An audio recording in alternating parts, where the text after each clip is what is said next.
Howdy there. Welcome to The Hash here on CoinDesk TV and the CoinDesk Podcast Network. I am Zach Seward in studio with Wendy O, Jen Sanasi, and Will Foxley down the line. First of all, congrats to Will Foxley on a game well played last night and to his world champion Denver Nuggets. Will, how's it feel?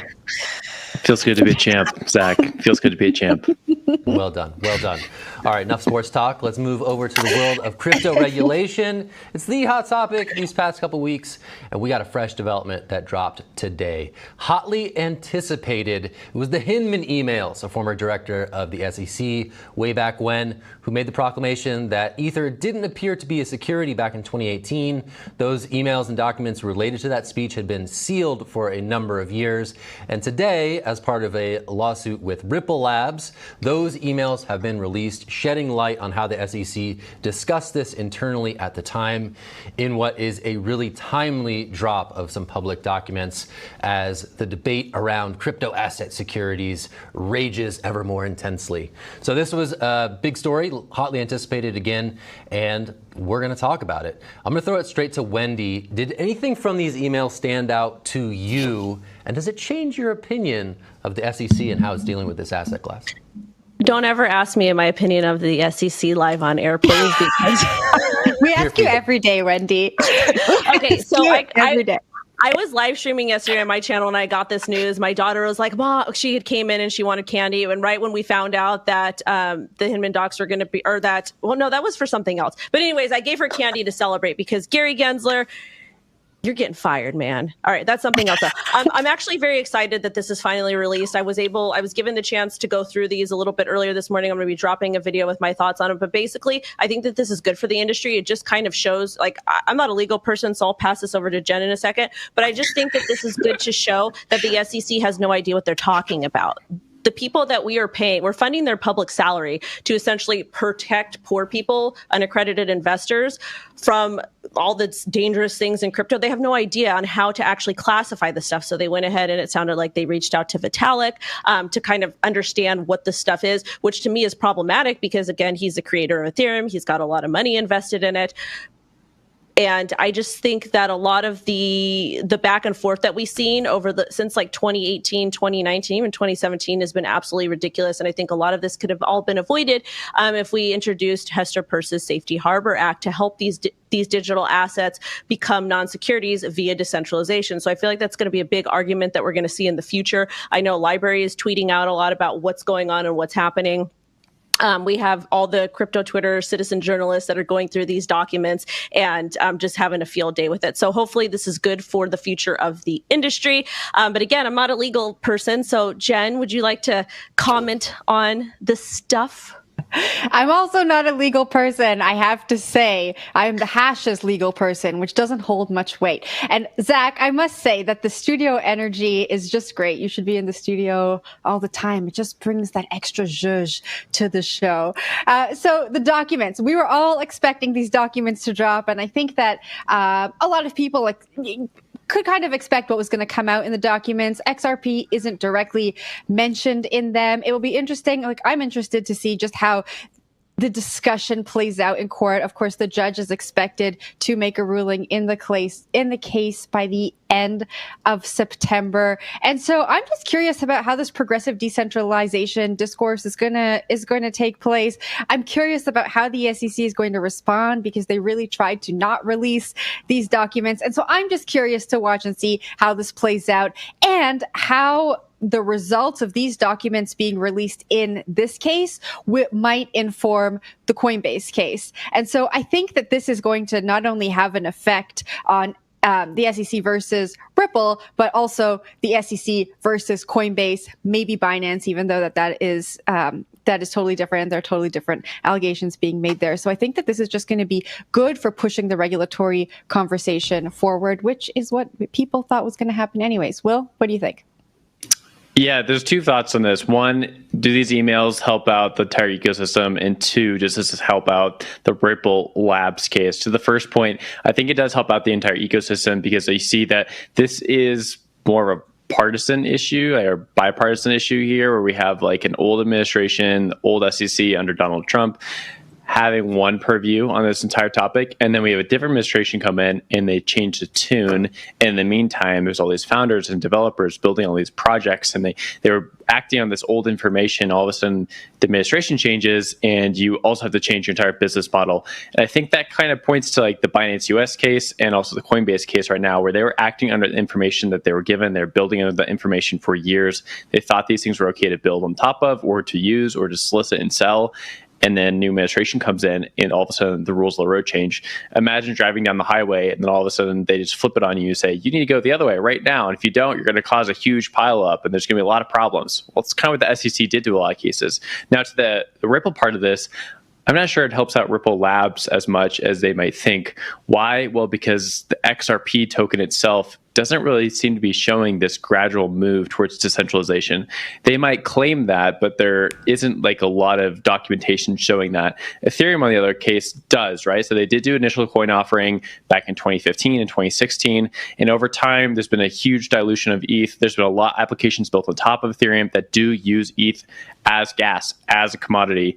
XRP, we haven't quite seen that, mostly because we haven't seen a lot of adoption besides bag holding and buying of it. There's also this huge question of Ripple Labs holding a bunch of XRP. They still do this escrow schedule where every few months they release a bunch of XRP into the wild. This XRP was first set aside for Ripple Labs when Ripple started up. So you might say there's some similarities between the Ethereum Foundation and the Ripple Labs getting their token allocations. But I think over time you can see like it's a little bit different. So I'm unsure how this helps out Ripple Labs and the XRP army. Zach? Yeah, as you saw, XRP pumped on the news and then sold off rather sharply, as crypto tokens do. Interesting to see. To me, quickly, the thing that stands out is that this wasn't a fringe opinion of the agency at the time, right? This was discussed among various higher-ups at the SEC before Hinman made these public remarks. I think the SEC more recently has tried to distance itself from some of those remarks and cast it as though it was sort of one man's opinion. But clearly, I think the documents that are released today show that this was discussed among various people at the agency itself, who gave sort of tacit sign-off to what Hinman ultimately said. So I think from a narrative perspective, that is worth noting, because previously it had been sort of shunted aside as though Hinman was speaking sort of out of turn. So to see these back and forth and to see the edits and conversations in the email record is really fascinating to watch. And this whole Ripple case has just aged fantastically into this whole conversation around more than just XRP and around a whole bevy of assets. So it is fascinating to watch this drop here and now. All right, that's it for this one. Let's toss it to Wendy. What do you got? All right, really quickly before I go into the next story, you actually can have NFTs utilizing XRPL. So there is a little bit of similarities to Ethereum, but not, but kind of, sort of. So I just wanted to toss that in there because I have some. Also, next story, investing platform Etoro to delist 4 crypto assets. I'm going to change that to crypto assets for U.S. users next month. And the reason why they're doing this is because of what's going on with the SEC. Basically, customers will no longer be able to open new positions in Algo, which was, Gary Gensler, he loved that token. It was one of his favorites. We saw him talking about it. Mana, Dash, and Matic. Dash, I understand because I feel like it's kind of a privacy coin, but not, but is. But the other ones, I feel like they're just kind of following suit and doing whatever Robinhood is doing and the other big companies are doing because they don't want to get caught in the legal battle. I do know that eToro does definitely run on the up and up, so it makes sense that they would be delisting these assets to kind of protect themselves because we don't know what the SEC is going to do next. Zach, you're nodding, so I'll toss this to you. I'll take it. I will take it. And I will run with it. Yeah, you got to play safe. These companies, they don't want to run afoul of the law. They don't want to be the next one who are like in the sights of Gary Gensler's SEC. So if they're out there, if the SEC is out there saying, hey, these assets look like securities to us, we saw this with Robinhood and now we're seeing it with eToro, they're going to follow suit and pull those from their platforms. And I think, to sort of the 3D chess and the speculation around what the SEC's endgame is, this could be part of it, right? You make these allegations in suits, in complaints against exchanges, not against these token issuers or these foundations that are producing these, that initially issued these tokens. You're making these claims against exchanges, right? And then other exchanges, other trading platforms follow suit. They don't want to get in trouble. Suddenly the liquidity for some of these tokens dries up pretty significantly. And those projects themselves start feeling the pinch as opposed to just the exchanges that are named in these SEC complaints. So I think that sort of does comport with what people are speculating as to how the SEC is approaching this. They're saying, okay, well, they're not well resourced enough to go after these these issuers, if we go after some prominent exchanges, others will follow suit, and it will achieve the SEC's assumed intent of limiting access to these assets on the behalf of the American investing public. So it is fascinating to watch. I think all these companies sort of turn tail and say, hey, we don't want this fight. Coinbase, you can fight that fight. Binance, you can fight that fight. We're out. Like, we're just going to stay safe, and we're going to delist these until, like, we're going to take an abundance of caution, right? So watching this play out, there's going to be more platforms that do this. I think initially there was like enforcement fatigue, and I didn't expect people to necessarily follow suit as quickly. But obviously we're seeing that the Coinbase suit specifically, people are taking that seriously and saying, hey, if we're offering these on our platform, we better think twice. And you have Etoro and Robinhood doing that potentially more. I don't know. I'm going to toss it to Jen. Yeah, I think I completely agree with you, Zach. The risk isn't worth the reward. So it wouldn't make good business sense to see what's happening with regulation and then to just say, we're going to continue offering these tokens. And if the SEC comes for us, then, we'll just deal with it. I think this makes complete sense when you think about the conversations that platforms like Robinhood and Etoro are having behind closed doors. They are still offering some tokens. They're not delisting everything, but these ones that are being mentioned in the lawsuits are going. I wanted to note that some of the foundations have come out and responded to these SEC allegations, while some have remained quiet. I think the other day I said on the show that IOG, the Cardano developer, has said they completely do not agree with the SEC, that ADA is not a security. And Solana Foundation recently said on Twitter that the Solana Foundation disagrees with the characterization of Sol as a security. But I don't think that that's going to be enough for these platforms to keep the tokens on board. Before I toss it off to you, Will, I wanted to also mention that many of these tokens, I believe it was Solana, Cardano, and Polygon, took a big hit over the weekend, I think sliding as much as 30%. And some data that CoinDesk reported on said that big market makers like Jump Trading and Cumberland could have been behind that. So it's not just the platforms, it's the market makers too that are saying, we don't really want to deal with this right now. We're going to wait until we get some more clarity. Will? Yeah, there's a lot of things going on here because these markets are just so complex. The one thing I want to bring up goes back to what Zach was saying. It's just like these companies are going to start delisting these products. The liquidity will dry up, and then the price of these tokens will drop off. And then over time, maybe these teams will fail because their token has failed because there's no price action, or there's just no interest. And so the community dies off, and therefore the token also sort of dies off. But that might not be the case for some of these teams that were decentralized from the start. And I think that, again, could be an interesting play over the next 2-3 years. We'll see who survives this round of the SEC bloodbath because they were built from it from the start. So take Polygon Matic, for example. Polygon is sort of like the overarching team. Matic was the first name for the token. It's changed a few times, but more or less that's their product, right? And they have a lot of different things that they're building. Mostly their team has been built out of India, and they continue to build over there. That might help them out in this case, right? Where the SEC might have jurisdiction within the U.S. and might be going after these U.S.-based exchanges, don't want Polygon Matic in the hands of U.S.-based consumers. But if your team is not really based in the U.S. and you're in a more friendly jurisdiction, you might be okay. Not saying that India is necessarily a friendly crypto jurisdiction. We've talked about that a lot in the show. But there are rules there. There are rules to how to build there. And the team has been building there for a while. So they might be able to figure it out. And that's just one token example. I'm sure that a lot of these other tokens are going to be able to figure out how to survive in a world outside the U.S. And maybe over time, if we continue to see like the waffling from the SEC administrations as a new president comes into power, we might see the doors open up and then these teams can come back to the US. Zach?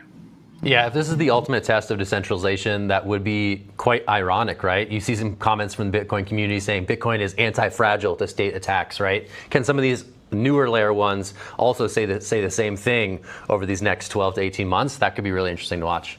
All right, Will, tossing it back to you. You got the next one. Okay, guys, let's go on to Shiba Inu and talk about more tokens, okay? We got a testnet for Shiba Inu, causing possibly the price of Shiba to go up. I don't know if I necessarily agree with that, but we are seeing more interest within meme coins at the moment with a new puppy testnet going live, and it's been trading quite a bit. According to the piece on CoinDesk.com, the value of SHIB and Bone, which is another dog token, apparently, I guess we have another one, that's not a huge shocker, has been going up because there's been more test transactions.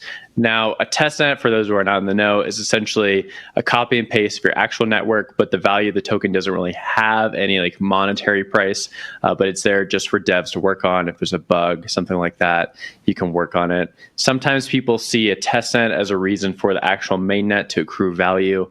I don't necessarily agree with that, but in this case, there is a point towards it where the price of Shiba Inu has been going up and there's been more testnet transactions.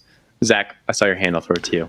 I mean, I'm just kind of chuckling because like crypto winter is so bad that even the meme coins are in it for the tech now. This is like a tech story Yes. about meme coins. We have PuppyNet in here.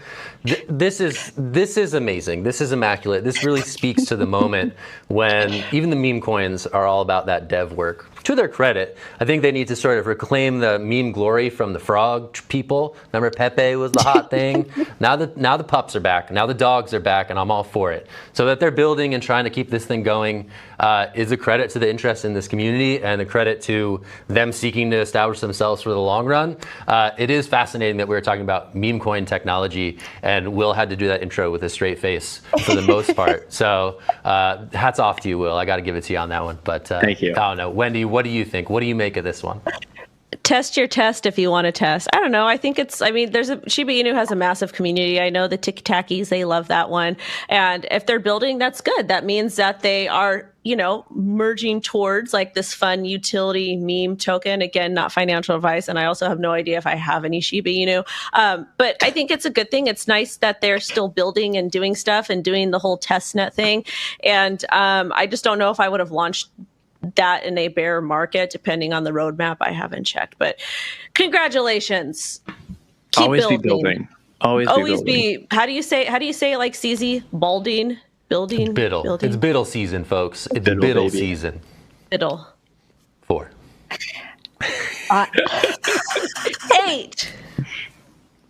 Jen, take us away from this.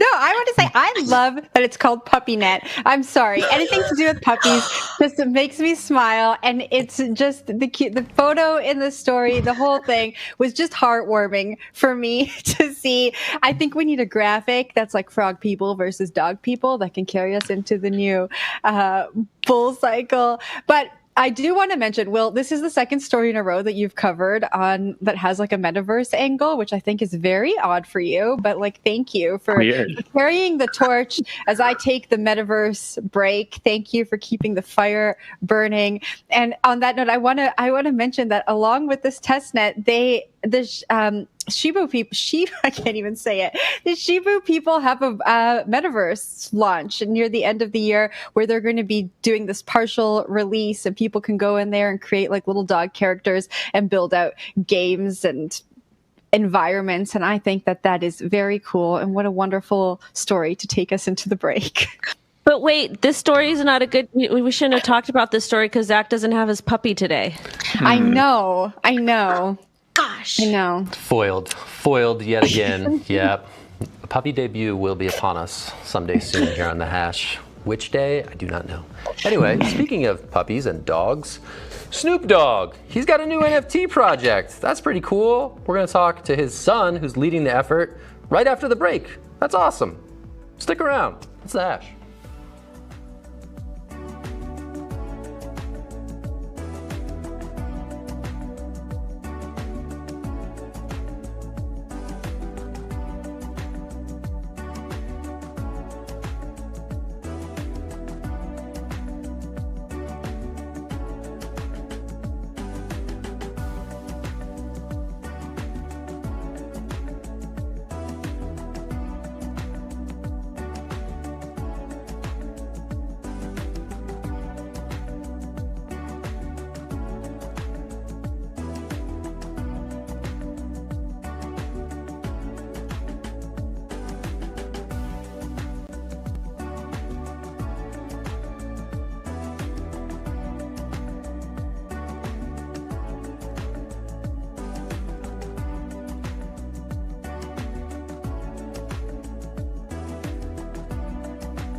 Hello, and welcome back to The Hash. Snoop Dogg and Transient Labs launched the Snoop Dogg Passport series today. The series will enable concert goers to receive an exclusive look at behind-the-scenes tour footage and get access to merch, rewards, and the rapper himself. Joining us now to chat is COO of Transient Labs, Chris Ostoich. Welcome to the show, Chris. Hey, thanks for having me. Glad to be here. Thanks for being here. All right, why don't you start off by telling us about the project? Happy to do it. And to point of clarity, I'm not Snoop Dogg's son. I know that's the way it came up before the break. Yeah, my bad. Well, sorry to rug you and the viewers. I clearly didn't get the memo that the tech issues had flared up. So my bad on that one. Sorry, Chris. I wanted to see cool one of my too. cast members from Killer Whales. Come on, Zach. Come on. I'll leave. I'll show myself Zach, out. rug us all. Yeah, get out of here. Yeah, so sorry to rug the audience. I'll see if I can hold up my end of the bargain, though. But thanks again for having me. Super fun project, actually. We started this conversation a few months ago as Snoop was going on a Europe tour. And we did some testing out of the gate, but the idea that we had this interesting and novel innovation called dynamic refresh. So we figured out a way to update the metadata of a token without a metadata refresh. And so we thought that had really interesting implications for any content creator that is capturing things regularly or producing content on a regular basis. And then when you think about entertainment and somebody being on tour, the idea initially was to give fans a peek behind the scenes. And so the team from Snoop Dogg's side is capturing content on every show, behind the scenes, backstage, on the bus, and then dynamically updating the token itself so that you can get a picture of what's happening in the world of Snoop Dogg. Chris, I want to talk about the technical underpinnings of this. This appears to be on Arbitrum, is that right? This is on Arbitrum. Is that your first time working with Arbitrum? And talk to me about the case for building this on an Ethereum layer 2. I've heard some chatter that the L2 NFT scene is about to pop off. Tell me about why you chose Arbitrum in this particular instance. Arbitrum is they're a great partner for us. We actually worked with them to integrate. Actually, our product is coming to market next week, and Arb is in the stack out of the gate. So, for us, we wanted to think about a scaling solution that made it really efficient for consumers who either are or are not Web3 participants. That this made this fast and cost effective, honestly. And those two things were easily accomplished on Arbitrum. So additionally, for those who aren't on the traditional Web3 side of the world, we use Crossmint. So you can, whether you're crypto native or not, there's an easy path for you to be able to collect a passport. Now, the project targets artists, right? Artists like Snoop Dogg. We're in a bear market. You heard us talking about it all before the break. NFTs are down, prices are down. There's a whole bunch of regulatory questions in the air. How are artists responding to projects like these? Talk to us a little bit about how your conversations with artists are going. For us, this was an incredible opportunity given this is really tied to Snoop's tour this summer with Wiz Khalifa. And so as Snoop is gathering content and then pushing that into the token itself, really what the passport is three things. It's a sort of look behind the scenes. So it's dynamic content for fans. It's access. So there's a soon-to-be token-gated website with merch and music and all this cool stuff. And then third, there's airdrops from some of the digital ecosystem's greatest creators like Coldie and Alien Queen and Terrell and so when we took this opportunity out to these artists, it was, put it this way, there was not much negotiating. It was like, yes, we're going to see millions of people on this tour, and so easy solution to be able to sort of bring a what kind of looks like the first interactive and evolving tour poster. It's kind of the way we talk about it internally. So for people who hold this thing, being able to have access to airdrops from Coldie and Alien Queen and Terrell and others it is pretty exciting. So the artists were super bullish, given that there's no shortage of people going to Snoop Dogg shows right now. I think that this is a fantastic idea. Back in my day, if you liked a band, what you had to do is you had to go and you had to send a $25 check to their fan club to become a member. They would send you pins. I'm talking about the Misfits Fiend Club. I remember all of that stuff. So this is, to me, this is a perfect and valid use case for NFTs. Like, you purchase this NFT, you become a part of the community, and you get to get like behind the scenes footage, interaction with your favorite artist. And I think it's fantastic. I think it is a valid use case. One question I have, will the project be incorporating other artists in the future, or is this just exclusive to Snoop Dogg? So Snoop has an ecosystem of artists and creators that he wants to take this out to. But WME was pretty instrumental in bringing this to life, representing us and Snoop Dogg. And so we're actually rolling out this passport product as almost a solution that other artists can tap into as a platform. So that's coming in the product suite that we're launching next week. And so we hope that anyone who's, like I said in the beginning, like anybody who's regularly creating content that has an audience that they want to give sort of special privileges to, this is a really compelling piece of tech. All right, we'll leave it there. Chris from Transient Labs, not Snoop Dogg's son. Good that we got that correction in there. Thank you, Chris. I appreciate you. Sure. Thanks for being here, and thanks for fielding our questions. Good luck with the launch, and I hope we talk soon.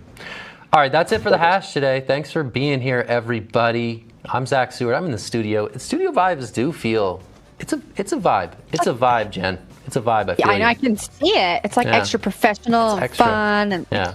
All right, that's it. I got to hit the out. So I'm Zach, Jen, Will, Wendy. We'll see you tomorrow. Have a great day.